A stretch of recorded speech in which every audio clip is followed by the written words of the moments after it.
నూతనంగా వచ్చే supply chain infrastructure, logistics parks, GCCs ఇవన్నీ కలిపితే ఉత్తరాంధ్రకి ఒక ప్రపంచ స్థాయిలో స్టీల్ మ్యానుఫ్యాక్చరింగ్ హబ్గా, ఒక ఎకనామిక్ సెంటర్గా, అలాగే ఒక గ్లోబల్ సిటీగా ఇవన్నీ కూడా మనకి తయారు చేయబోతున్నాయి. వలసలు వెళ్ళే ప్రాంతం నుండి నేడు వలసలు వచ్చే ప్రాంతంగా మన ఉత్తరాంధ్ర మారబోతుంది.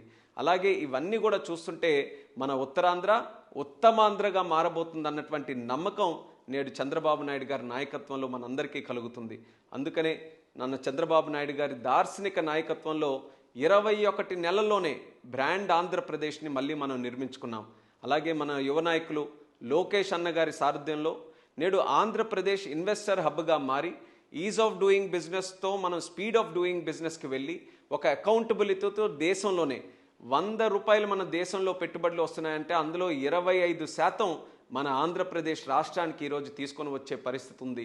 అలాగే లోకేష్ అన్న గారి కృషితో యువగలంలో ఆయన ఇచ్చిన హామీ 20 లక్షల ఉద్యోగాలు తీసుకొని వస్తామని అది కూడా పూర్తి చేసేటటువంటి కార్యక్రమం లోకేష్ అన్న గారు చాలా సమర్థవంతంగా ముందుకు నడిపిస్తున్నారు. అలాగే మన ప్రధానమంత్రి నరేంద్ర మోదీ గారి సహకారంతో మౌలిక వసతులు కావచ్చు, అలాగే ఇండస్ట్రియల్ కారిడార్స్ కావచ్చు, లాజిస్టిక్స్ పార్క్స్ కావచ్చు, ఇలా ఏ రంగం తీసుకున్నా ఆంధ్రప్రదేశ్ రాష్ట్రానికి నిరంతరం ప్రధానమంత్రి గారు సహకారం అందిస్తున్నారు. దానికి కూడా ఆయనకి ప్రత్యేక ధన్యవాదాలు.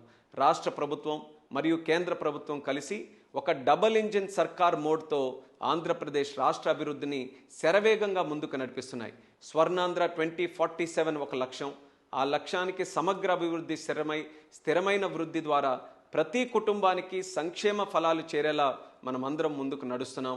ప్రధానమంత్రి నరేంద్ర మోదీ గారి వికసిత్ భారత్ 2047 సంకల్పానికి ఆంధ్రప్రదేశ్ రాష్ట్రం కేవలం భాగస్వామ్యం మాత్రమే కాదు, కానీ ముందుండి నాయకత్వం కూడా ఈరోజు వహించబోతుంది. ఇలాంటి సమయంలో కేంద్ర మంత్రిగా చిన్న వయసులోనే ఒక అవకాశం రావడం నా అదృష్టంగా నేను భావిస్తున్నాను. రాష్ట్ర అభివృద్ధి కోసం, అలాగే ముఖ్యంగా ఉత్తరాంధ్ర అభివృద్ధి కోసం నా వంతు కృషి చేసి నా బాధ్యతను నిలబెట్టుకుంటానని కూడా తెలియజేస్తున్నాను. ఇది ఒక గొప్ప ఆరంభానికి నాంది మాత్రమే. ఇంకా అనేక పెట్టుబడులు, అవకాశాలు ఆంధ్రప్రదేశ్ వైపు రాబోతున్నాయి. ప్రతి పౌరుడి కల కూడా నిజం కాబోతుంది. మన రాష్ట్రం మరింత బలంగా అభివృద్ధి చెందినటువంటి రాష్ట్రంగా ప్రపంచ స్థాయిలోనే ఉన్నతంగా నిలవబోతుందని తెలియజేస్తున్నాను. నేడు పార్లమెంటులో నా శాఖకు సంబంధించినటువంటి బిజినెస్ ఉండడం కారణంగా ప్రత్యక్షంగా మీ మధ్యలో ఈ కార్యక్రమంలో పాల్గొనలేకపోయినా వీడియో ద్వారా ఈ సందేశాన్ని మీకు పంపిస్తున్నాను.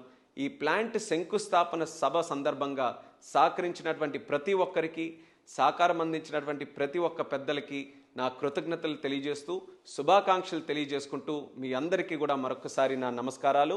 జై హింద్, జై ఆంధ్రప్రదేశ్, జై భారత్.